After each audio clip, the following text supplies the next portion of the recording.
ప్రియులారా, ప్రభువైన యేసుక్రీస్తు నామమున మీకు శుభములు. TWT తెలుగు జీవజలం కార్యక్రమానికి మిమ్మును ప్రేమపూర్వకంగా ఆహ్వానిస్తున్నాము. రండి, పరిశుద్ధ దేవుని వాక్యాన్ని కలిసి నేర్చుకుందాం.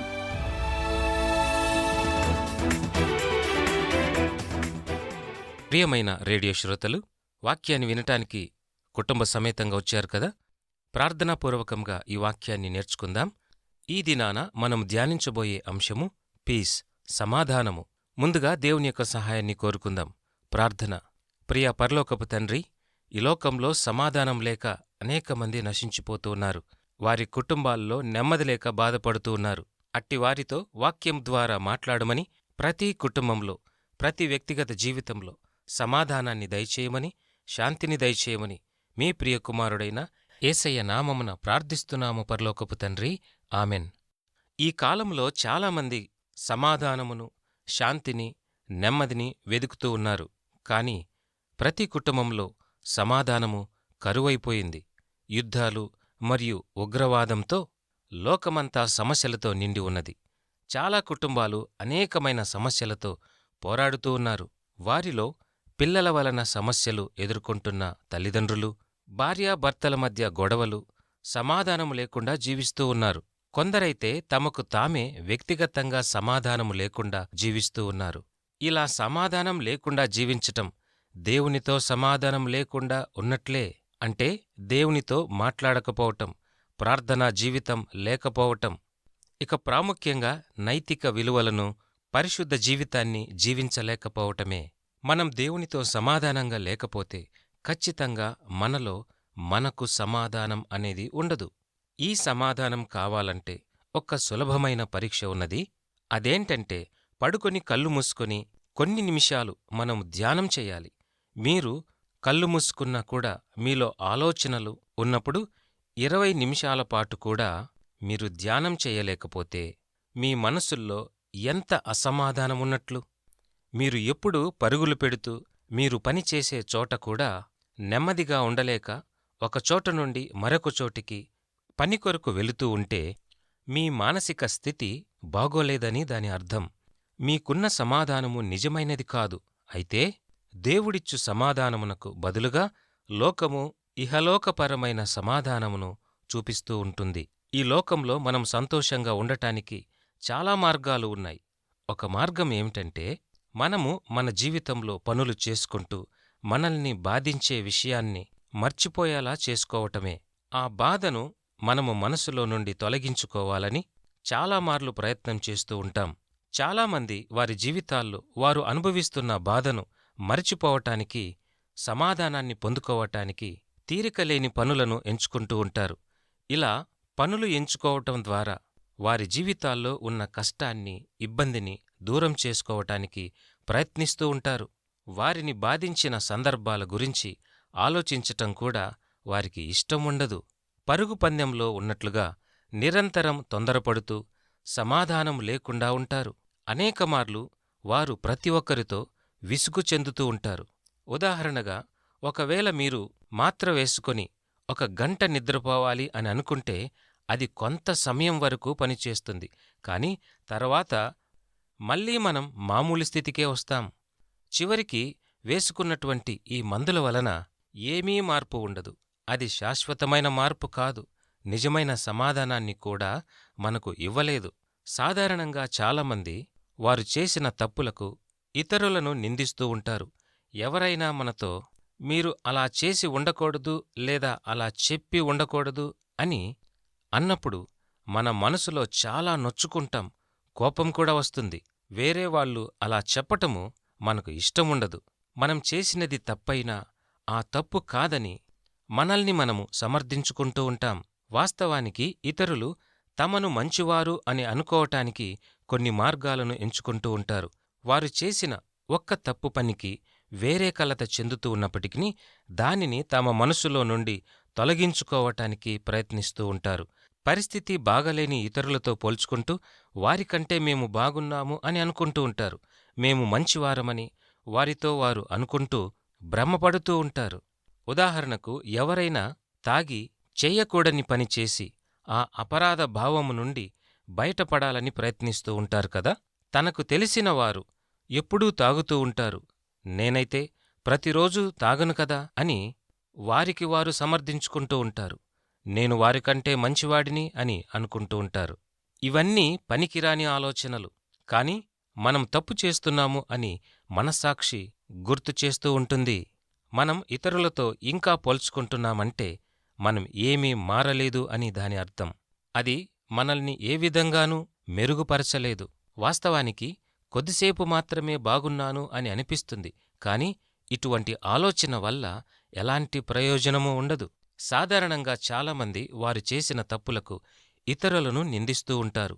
ఉదాహరణకు, ఒక తల్లి తమ పిల్లలను అప్పుడప్పుడు అరుస్తూ ఉంటుంది.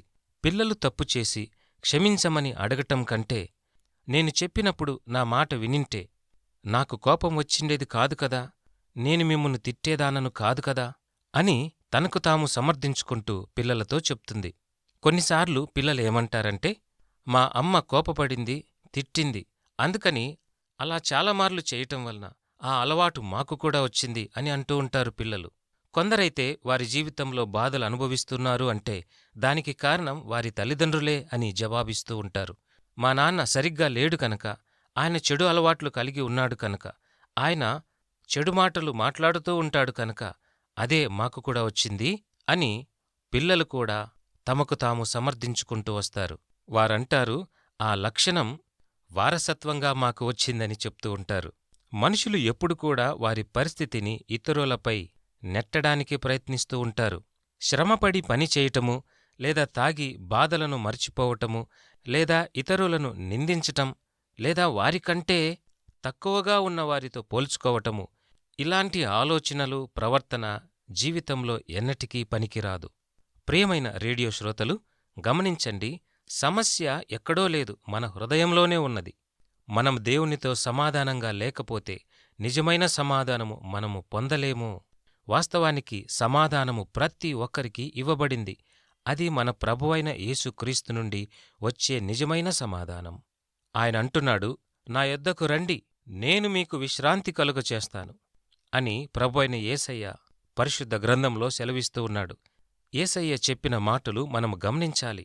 ఆ మాటలకు అర్థం ఏమిటంటే, మీ సమస్యలను నా యొద్దకు తీసుకురండి, లేదా మీ భారాన్ని నామీద వేయండి అని దాని అర్థం. వాగ్దానము చేసిన దేవుడు నెమ్మదినిస్తాడు. మన జీవితంలో మనలను బాధించిన విషయాలు లేక చెడు విషయాలను నేను బాగుపరుస్తాను అని ఆయన వాగ్దానం చేస్తున్నాడు. ఏ ప్రతికూల పరిస్థితిలోనైనా మనకు అనుకూలంగా మారుస్తాను లేదా సమాధానాన్ని దయచేస్తాను అని ఆయన మనతో వాగ్దానం చేస్తున్నాడు. ఈయనే నిజమైన సత్యదేవుడు, మనకు ప్రభువు, రక్షకుడు కూడా. ఆయన చిత్తాన్ని మనం తెలుసుకోకుండా మన సొంత నిర్ణయాలు తీసుకుంటే మనము అసమాధానముకు, ఆందోళనకు చోటిచ్చిన వారమవుతాం. మన భారాన్ని ఆయనపై వేసి మన చింతలన్నిటినీ ఆయనపై ఉంచినప్పుడు ఆయన మనకు సమాధానాన్ని, నెమ్మది అయిన వాతావరణాన్ని కలుగచేస్తాడు. ఆయన అన్ని సమస్యలను దూరం చేస్తాడు. అది ఎలా ఉంటుందంటే, ఒక సంచిలో రాళ్ళు వేసుకుని వెళ్ళి యేసయ్య పాదాల దగ్గర పడవేసి, యేసయ్యా, నేను ఇవి మోయలేను, నాకు ఎక్కువ భారంగా ఉన్నాయి, నా బదులు నువ్వు మొయ్యి అన్నట్లుగా ఉంటుంది. అంటే మనం మన పాపాలన్నీ ఆయనపై వేసి పరిశుద్ధులుగా చేయమని, మన భారాన్ని తొలగించమని, అపజయాలన్నిటినీ తీసివేయమని, ప్రాముఖ్యంగా అపరాధ భావం లేకుండా చేయమని యేసయ్యతో మనం చెప్పాలి. ప్రార్థన చేసి ఆయనను వేడుకోవాలి. ప్రభువైన క్రీస్తు మనలను క్షమించటం ఒక అద్భుతమైన విషయం. ఆయన మన పాపాలు మాత్రమే తీసివేయటం కాకుండా మనల్ని ఇబ్బంది కలిగించే పాపపు ఆలోచనలు రాకుండా ఆయన మనకు సహాయం చేస్తాడు. ఆయన మనతో చేసిన వాగ్దానము మరిచిపోయే దేవుడు కాదు. దేవుడు మనకు ఒకటి తెలియజేస్తూ చెప్పాలనుకుంటున్నాడు. ప్రభువైన యేసుక్రీస్తు శిలువపై బాధపడి మరణించి తిరిగి లేచాడు. వీటన్నిటి ద్వారా ఆయన మన పాపాలను తొలగించాడు. ఆయన తన రక్తంతో మనలను శుద్ధులుగా చేశాడు. కాబట్టి ఎన్నటికీ ఆయన మన అతిక్రమములను, పాపములను గుర్తు చేసుకోడు. గమనించండి, మనము పరిశుద్ధ రక్తముతో కడుగబడి ఉన్నాం. తండ్రి అయిన దేవునికి మన పాపాలు తెలుసు. ఆయన ప్రభువైన యేసుక్రీస్తు రక్తంతో మనలను శుద్ధులుగా చేశాడు. తన కుమారుడైన యేసుక్రీస్తు రక్తాన్ని బట్టి మనకు పాప విమోచన, క్షమాపణ లభించింది. ఆయన చిందించిన రక్తం వలన మనము పరిశుద్ధులుగా తీర్చబడ్డాము, నీతిమంతులుగా చేయబడ్డాము. ఒక పాపి పరిశుద్ధుడిగా మార్చబడినప్పుడు దేవుడు అతని మనసులో సమాధానాన్ని, శాంతిని, నెమ్మదిని దయచేస్తాడు. ఇది మనం గమనించాలి. దేవుని గూర్చిన కొన్ని విషయాలు అర్థం చేసుకుందాము. ఆయన కోపాన్ని మరియు ఆయన తీర్పును అర్థం చేసుకోవాలి. వాస్తవంగా మనము శిక్షకు మరియు తీర్పుకు అర్హులము. ఆయన మనలను శిక్షించటానికి ఎన్నో కారణాలు ఉన్నాయి. కాని దేవుడు మనలను ప్రేమిస్తూ ఉన్నాడు.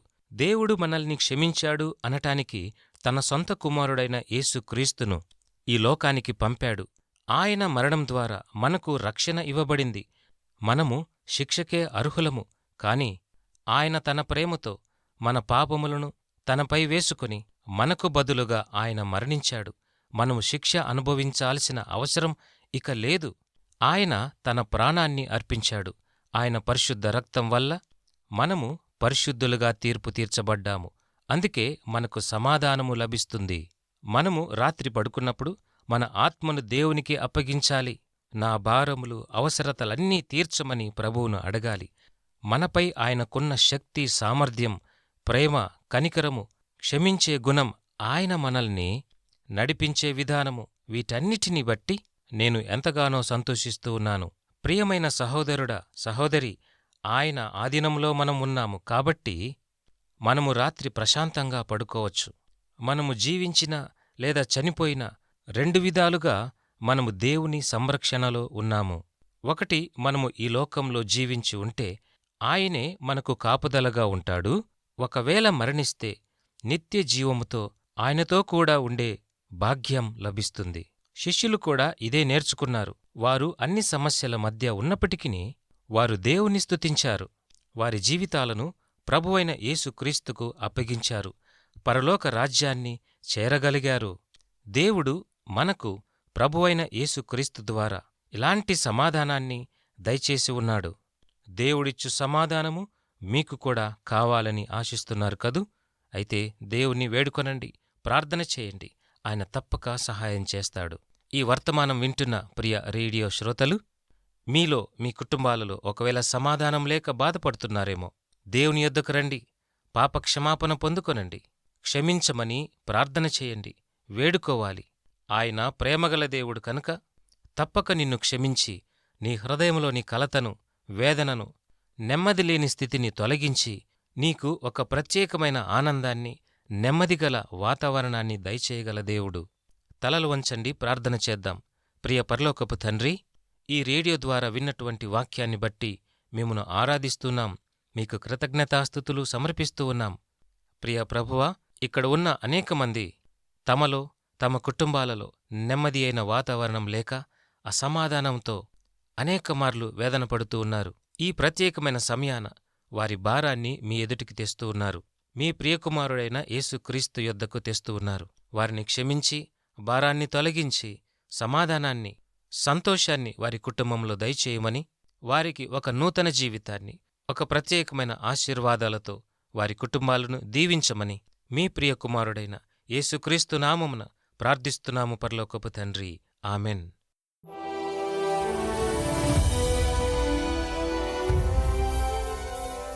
వివరములకై మా ఇమెయిల్ listenersfeedback@gmail.com. వాట్సాప్, SMS కొరకు మా ఫోన్ నంబర్ 8523047990. పరిశుద్ధ దేవుడు మిమ్మును దీవించునుగాక. ఆమెన్.